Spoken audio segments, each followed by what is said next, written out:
हरे कृष्णा दोस्तों। तो आज नई वीडियो लाए हैं आपके लिए। तो हम डिस्कस करने वाले हैं निर्जला एकादशी के बारे में। इसकी ये महत्वपूर्ण क्यों है और क्यों नहीं है, इस पर डिस्कशन करने वाले हैं।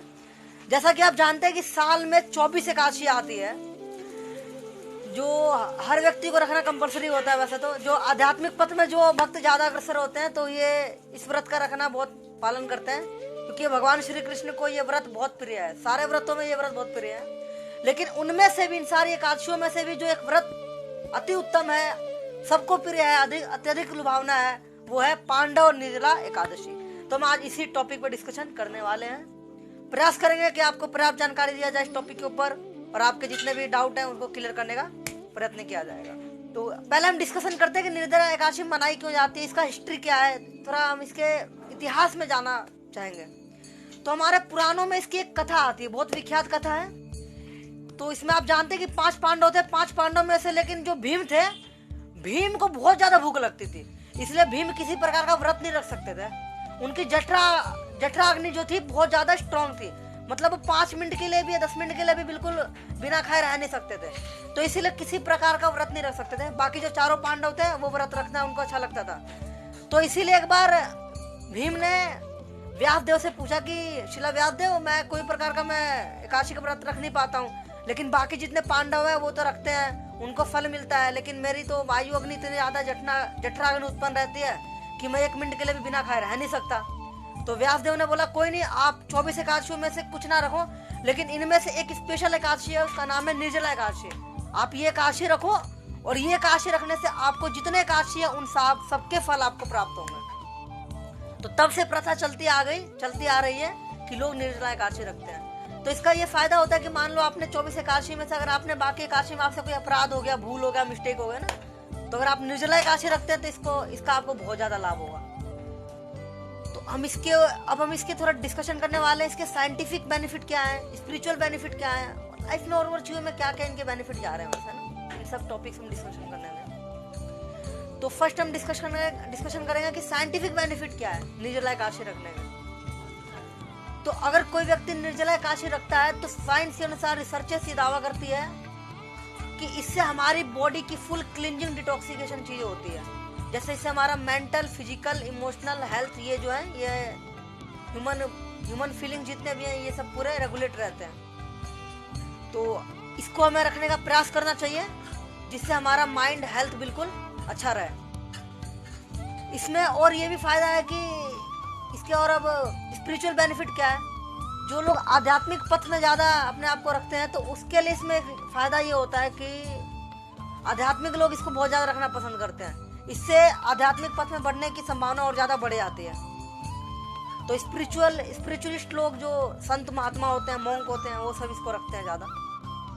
तो हम आगे बढ़ते हैं टॉपिक के आगे। इसमें और बातें कर सकते हैं कि हम एक निर्जला एकादशी में क्या खाना चाहिए, क्या नहीं खाना चाहिए।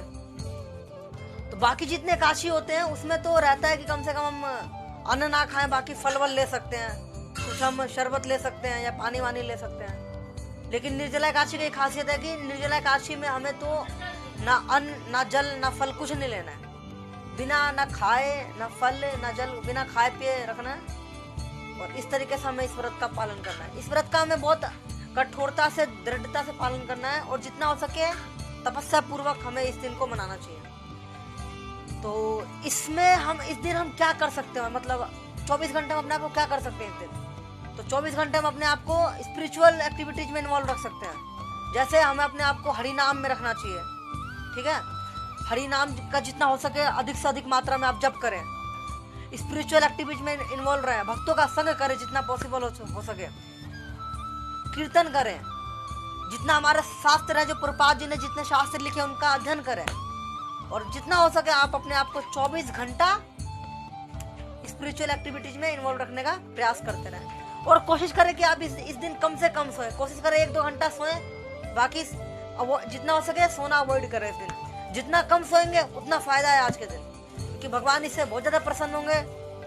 क्योंकि इसके उपलक्ष्य में ये आता है कि हमारे जो एक बहुत महान आचार्य हुए, शिला भक्ति सिद्धांत सरस्वती ठाकुर प्रभुपाद, वो जब इस व्रत का पालन करते थे, बहुत दृढ़ता से और कठोरता से पालन करते थे। उन्होंने हमें ये उपदेश दिया कि आप इस व्रत का अत्यंत गंभीरता से पालन करें। अगर आप इसका पालन करते हैं तो आप देखेंगे आपकी भक्ति की गाड़ी बढ़ गई है बहुत तेजी से, है ना। तो हम थोड़ा और टॉपिक थोड़ा डिस्कशन करते हैं। कुछ लोग कहते हैं कि इस व्रत के दिन हमें कुछ खा लेना चाहिए, है ना, थोड़ा अन्न खा लेना चाहिए। जैसे बंगाल में कुछ लोग कहते हैं ना कि चावल खाना चाहिए और बाकी गेहूं कुछ नहीं खाना चाहिए। इस बात में बता देते हैं कि जो बंगाल के जो लोग होते हैं ना भात खाते हैं, मतलब चावल, उनको चावल ही खाना है, इसलिए चावल कहते खाना है, बाकी कुछ नहीं खाना। रियलिटी तो यही है, शास्त्रों का यही वर्णन है कि हमें इस दिन अन्न खाना ही नहीं है, ना अन्न, ना जल, ना फल, ना फ्रूट, कुछ नहीं। तो इसमें ये सब चीजों का आपको बहुत गंभीरता से पालन करना है। इसका फायदा ये होगा कि आपको सारे एकादशी का फल इसमें मिलेगा और आपसे जितने एकादशियों में जो अपराध हुए हैं वो अपराध कम होंगे, क्योंकि ये व्रत जो है भगवान कृष्ण को बहुत प्रिय है। तो इसमें थोड़ा हम और आगे बढ़ते हैं। कुछ लोग हमने देखा है कि एकादशी के दिन ना कुछ लोग ना सड़कों पे भंडारे करते हैं, या जैसे शरबत बांटते हैं, छबीले बांटते हैं, रुआवजे बांटते हैं ना, लस्सी बांटते हैं। तो क्या सही है, गलत है?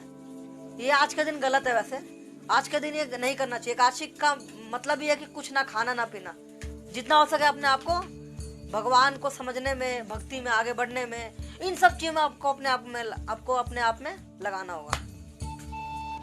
ये जो शरबत उरबत है हम एकादशी के अगले दिन बांट सकते हैं, मतलब पारण के दिन बांट सकते हैं। उस दिन जिस दिन एकादशी उस दिन कोशिश करें कि ना बांटा जाए, ना आप खुद लें, क्योंकि शहरों में बहुत प्रचलन है। क्योंकि लोग को अगर शास्त्र का अगर प्रॉपर नॉलेज नहीं होगा तो वैसी मिस्टेक करते रहेंगे। तो ये सब चीजें हैं। थोड़ा और डिस्कशन करते हैं, हम आगे बढ़ते हैं कि इस व्रत के और क्या बेनिफिट है ना। इस व्रत के बेनिफिट क्या बच्चों को है या बुजुर्गों के हैं या कोई जवानों को है, तो मैं आपको बताना चाहूंगा इस व्रत का जो बेनिफिट है, लाभ, एडवांटेज है, हर उम्र के बच्चे को, हर उम्र के लोगों को है। बच्चा करे, बुजुर्ग करे, जवान करे, सबको फायदा है इस व्रत का। तो इस व्रत में और ज्यादा भी है, जैसे अगर आपको लगता है कि मैं इस दिन मतलब ज्यादा अपने आप को एंगेज नहीं रख पा रहा, तो इस दिन आपको प्रयास करना चाहिए ना कि आप अपने आप को ना भक्तों का संग दें। अगर आप अकेला अगर करेंगे व्रत तो आपसे टूट जाएगा, अकेला आप करते करते सो जाएंगे बिल्कुल। लेकिन अगर आप भक्तों का संग लेते हैं, मंदिर में जाके भक्तों का संग लेते हैं, हरि नाम कीर्तन करते हैं, हरे कृष्ण महामंत्र का जप करते हैं, अगर आप ये करते हैं तो आप स्पिरिचुअली बहुत ज्यादा एलिवेट होंगे, क्योंकि भक्तों के संग में रहने से आपको उत्साह मिलेगा। उत्साह के कारण आपकी भक्ति बढ़ेगी, और भक्ति बढ़ेगी तो आपका व्रत का पालन और ज्यादा अच्छे से होगा। तो इसमें और ज्यादा और इसमें और क्या कर सकते हैं, इसमें ना आप और कुछ कर सकते हैं। jैसे कि आपको इस दिन ना भक्तों के साथ तीर्थ स्थलों पे जाना चाहिए, जैसे वृंदावन, हरिद्वार, ऐसे जगहों पे जाके आपको भक्तों का झुंड बना के, मोर्चा बना के, और वहां पे जप करना चाहिए भगवान के नामों का, और स्पिरिचुअल एक्टिविटीज में इन्वॉल्व होना चाहिए। कथा सुननी चाहिए, कथा करनी चाहिए, भगवान के लीलाओं का डिस्कशन करना चाहिए। इस दिन हमें ये करने का प्रयास करना चाहिए। ये बहुत ज्यादा पसंद है भगवान कृष्ण को, श्रीमती राधा रानी को, और हमारे जितने वैष्णवाचार्य बहुत ज्यादा पसंद है। एक्चुअली इसके उपलक्ष्य में आपको मैं थोड़ा चीज बता देना चाहूंगा कि हमारे जो भक्ति सिद्धांता जी थे और उनके पिता जो भक्ति विनोद ठाकुर जी थे, वो जो है इस दिन राधा कुंड पे जाके झाड़ू लगाते थे। इतने महानाचार्य झाड़ू लगा करके वहाँ पे सफाई करके भक्तों का आदर करते थे, वहाँ पे जप करते थे, और जितना हो सकता था अपने आप को स्पिरिचुअली एलिवेट करने का प्रयास करते रहते थे। जो इतने महानाचार्य हैं, और हम क्या, हम तो तुच्छ अदम है, हमें तो इनसे सीखना चाहिए ना, और कि हम और कैसे आगे बढ़ सकते हैं भक्ति में। तो हमारे आचार्यों का जितना निर्देश है, जितना वो हमें कहा है, जितना उन्होंने हमें रूल रेगुलेशंस दे रखे हैं ना, वो हमें फॉलो करना चाहिए। इनडायरेक्ट कुछ नहीं कि हम गोपी भाव हम खुद ही करने लगेंगे व्रत, ऐसा कुछ नहीं है। जो हमें शास्त्र के हिसाब से जो इसके नियम दिए गए हैं उसका हमें सख्ती पूर्वक पालन करने का प्रयास करते रहना चाहिए। ये इससे बहुत ज्यादा आपको लाभ होगा ही। ये जो व्रत है देवी देवता को बहुत ज्यादा प्रिय है। ये व्रत जो है देवी देवता को बहुत ज्यादा प्रिय है, और काफी देवी देवता स्वर्गलोक में भी रखना बहुत पसंद करते हैं। अच्छा, इसका और बेनिफिट है कि अगर आप ये रखते हो तो यमराज आपसे गुस्सा नहीं होंगे, ठीक है, यमराज आपसे खुश रहेंगे। और अगर आपने ये व्रत नहीं रखा तो यमराज आपसे बहुत ज्यादा गुस्सा होंगे, और यमराज गुस्सा होने का मतलब क्या है, आपके जाने का समय आ गया है। तो आप इस चीज का ध्यान रखें, ये सब चीजें भी आपको ध्यान रखना चाहिए।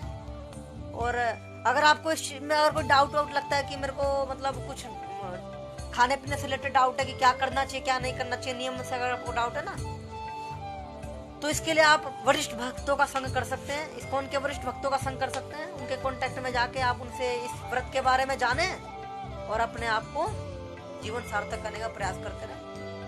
ये आप करें और अपने भक्ति को और ज्यादा ऊंचा उठाते रहें। जो निर्जला एकादशी है इसका और ज्यादा हमारे शास्त्र में बहुत विस्तार से विवरण है। इतना तो मैं आपको बता नहीं पाऊंगा, ये तो बहुत ज्यादा हो जाएगा, लेकिन जितना हो सके उतना मैंने आपको इस वीडियो में बताने का प्रयास किया।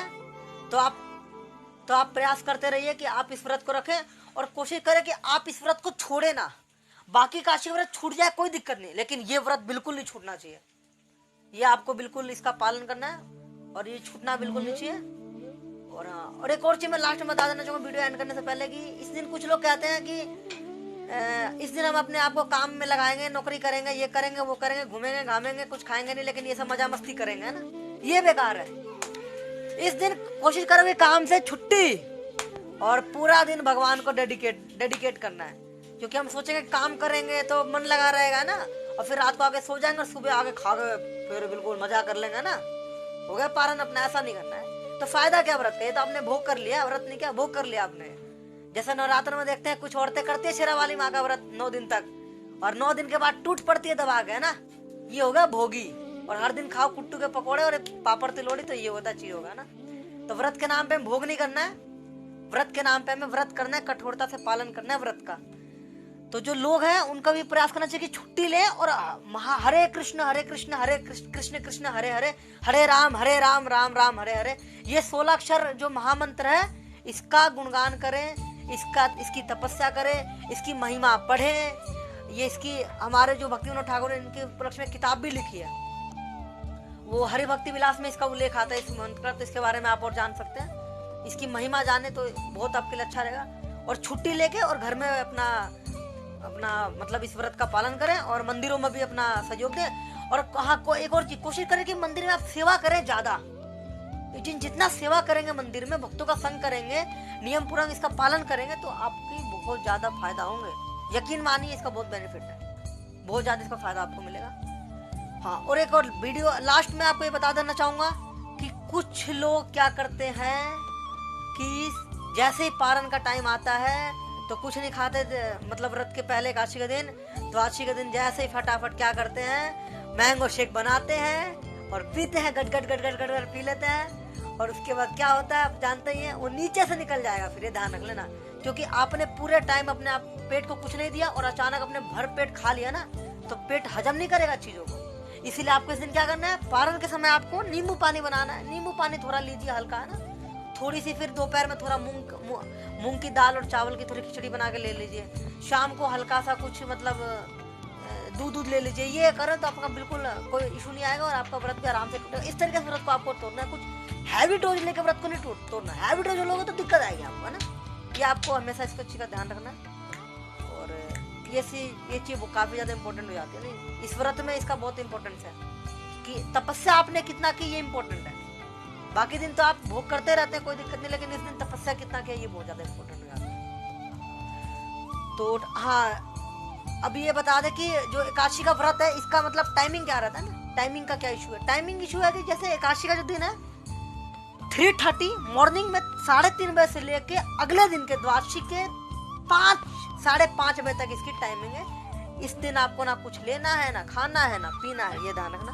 और अगर आपको ज्यादातर लगता है ना कि मैं 3 बजे मैं क्या खाऊं क्या पीऊं, तो आप सुबह 3 बजे उठे और ORS का घोल बनाएं और उसको ले लें 1 गिलास, ठीक है, और 1 गिलास लेके अपना रखें, और ये आपको हेल्प करेगा पूरे दिन भक्ति में आगे बढ़ने में। एक और चीज है कि अगर किसी को लगता है कि अब मेरा शरीर जवाब दे रहा है, मैं बिल्कुल चैंटिंग रुक रही है, तो थोड़ा सा जल ले लें, थोड़ा सा पानी पी लें, वाटर ले लें, लेकिन हल्का सा, ये नहीं कि पूरा गट मार रहे हो, वो नहीं करना, थोड़ा सा लेना। हाँ, अगर किसी को लगता है अरे अब तो मैं जल पीने के बाद भी काम नहीं चल रहा ना, थोड़ा जूस ले लें। अच्छा, जूस लेने के बाद भी लगता है अरे इससे भी काम नहीं चल रहा, तो क्या ले सकते हो, हल्का फल ले। लगता है फल से भी काम नहीं चल रहा, तो हल्का और फल ले लें। और किसी को लगता है अरे अब तो फल के बाद भी काम नहीं चल रहा, मैं तो टाइम बोलने वाला हूँ और मैं बिल्कुल भक्ति में सेवा ही रुक जाएगी, कोई जीवन ना खत्म हो जाए, तो आप थोड़ा सा कुक फूड ले सकते हैं। काशी के जो कुट्टू के जो थोड़े होते हैं वो ले सकते हैं, साबुदाना का थोड़ा बना के ले सकते हैं। और इस दिन प्रयास अधिक से अधिक रखें कि आप बिल्कुल भी पके हुए आइटम, गैस पे जो पके हुए आइटम होते हैं, कुक आइटम बिल्कुल भी इंटेक ना करें, और ज़्यादा से ज़्यादा हरे कृष्ण महामंत्र का जप करें और ये करने का प्रयास करें। इससे अपने जीवन को सार्थक बनाए, हमारे आचार्यों की वाणी को सार्थक करें, वैष्णव परंपरा को लेकर आगे बढ़े, भगवान कृष्ण का मिशन को आगे बढ़ाए, प्रपात जी को खुश करें। ठीक है दोस्तों, तो यहीं पे मैं अपने वीडियो को विराम दूंगा। आपका वीडियो को सुनने के लिए, इतने समय तक वीडियो को सुनने के लिए आपका हृदय के असीम गहराइयों से धन्यवाद। हरे कृष्णा कृष्णा कृष्णा हरे हरे, हरे राम राम राम हरे हरे। दोस्तों, अगर आपको वीडियो अच्छी लगी हो तो आप इस वीडियो को स्प्रेड करने का प्रयास कीजिए। हमारा मूवमेंट है, हमें इस हरे कृष्ण महामंत्र के मूवमेंट को आगे बढ़ाना है। आप हमारे इसमें हेल्प कीजिए और जितना हो सके आप इसको फैलाने का प्रयास कीजिए। और अगर आपको कोई डाउट आ रहा है, आप चाहते हैं किसी नए टॉपिक में वीडियो बनाए, आप कमेंट में दीजिए। आपका वीडियो सुनने के लिए धन्यवाद। आवर इटर्नल मिशन आपको, आपके परिवार को इस व्रत की हार्दिक शुभकामना देता है। हरे कृष्णा।